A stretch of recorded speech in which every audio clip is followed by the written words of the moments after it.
The reverence and regard for the five elements in the Eastern cultures led to some very specific lifestyle choices for the citizens. Can you give us some specific examples of how that manifested itself for sleeping and eating and farming and parenting, and what are some specific examples of how they lived in sync with nature? So when you say five elements, these are the ingredients of life. This human being is just a product of five elements, so is the planet, so is the whole creation. The most fundamental aspect of yoga is referred to as Bhuta Shuddhi. Bhuta Shuddhi means cleansing of the elements. So we are essentially talking about four elements and their manifestations. We're living the space. There are certain things which you can do with space, but it doesn't need any cleansing. So the four elements need cleansing.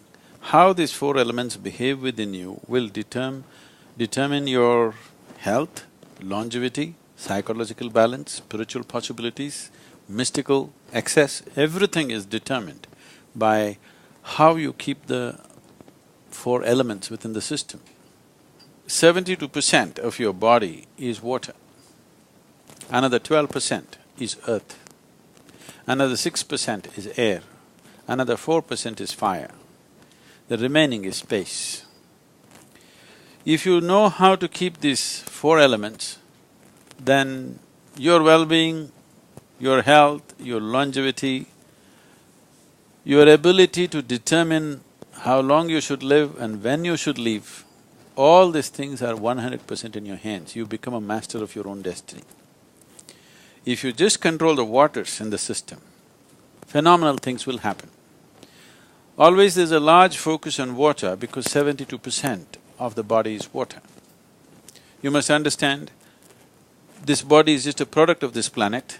72% of the planet itself is water.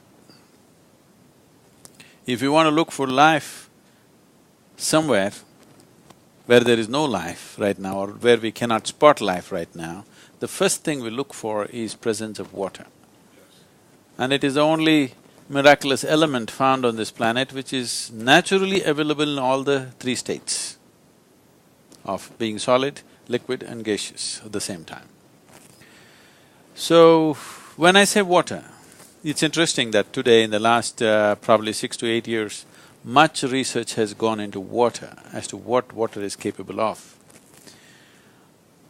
Today modern science has recognized that water has memory. If you give it a certain thought, this cup of water, it will remember. If you give it a positive thought or a negative thought, a positive emotion, negative emotion, it actually remembers. We've always been aware of this. So, in the East, even today, even in cities if you come to homes, except those who've been Western educated, in all their homes, water is treated in a certain way. We never drink water which straight comes out of a pipe or a fountain. We always hold it in a brass vessel or a copper vessel, and we worship the water overnight and leave it there at least for 8 hours, then only we consume. Today modern scientists are saying this, if water is pumped through the pipe, if it takes 50 turns, bends, let's say it's pure nice water, 50 bends if it is forcefully pumped through the pipe, 60% of it turns in a molecular way unpalatable to the human body. It becomes poisonous in some way. The chemical structure will not change, but the molecular structure will change. If you keep it there for about 20 to 40 minutes, it will undo itself. But straight from the pump if you drink, you are causing immense damage to the system. This is modern science. We have always known this, if you bring water, you must place it in one place, they will apply certain so-called sacred paste and other things on the vessel, they will worship it, give the best thoughts to it, leave it there for some time and then only drink. Some British company has come up with this is called as a water imploder. We are trying to bring it to our farmers in India. This implodes water in a certain way and changes the molecular structure, then after that if you feel the water, it feels silky. You might have felt this. See, you feel the water in the stream, how it feels. and then let's say it falls down a waterfall, not everywhere, in some places, it falls down from a waterfall at a certain height with a certain force. After that, the same stream, you touch the water, it'll feel silky because water is imploding itself by falling with a certain force upon a rock or something. So this is done in a machine, and we find the growth rate of the plants will go up considerably. Almost 22% excess growth has been noticed with the same amount of water. Or you can reduce the water that you give to the farm by about 47% if you implode the water. The water that the plant needs will come down dramatically simply because the molecular structure of the water has changed. We live in a tropical country where it's hot and we sweat. You will never see any Indian carrying a water bottle and walking around. Here… You can't go to the market without carrying a water bottle. Without water bottle, they'll fall down. Have a drink before you leave the house, folks. So the way you treat the water is very, very important.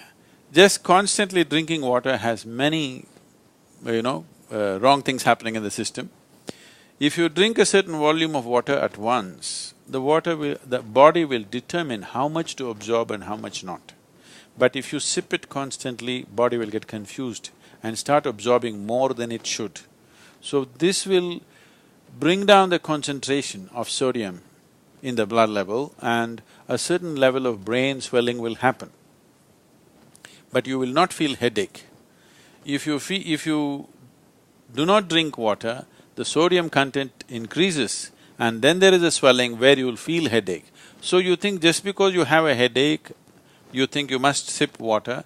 If you sip water all the time, it has various other kinds of imbalances. Excess water consumption, not just by ingestion, excess water absorption in the body will lead to various kinds of psychological imbalances. In yogic system, always there is a taboo on drinking water in between. If you drink water now, till you feel thirsty, you should not drink water.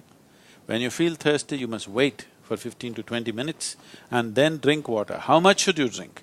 Just to quench your thirst, another 10% more, just in case you are not feeling things out, 10% more than what you need and nothing more. Constantly drinking water in a country which is not even warm and sweaty. So, like this, our understanding of life is all becoming accumulated knowledge, not feeling life out, not knowing life from within. Life happens from within, all experience happens from within, but we want to cull the knowledge from outside.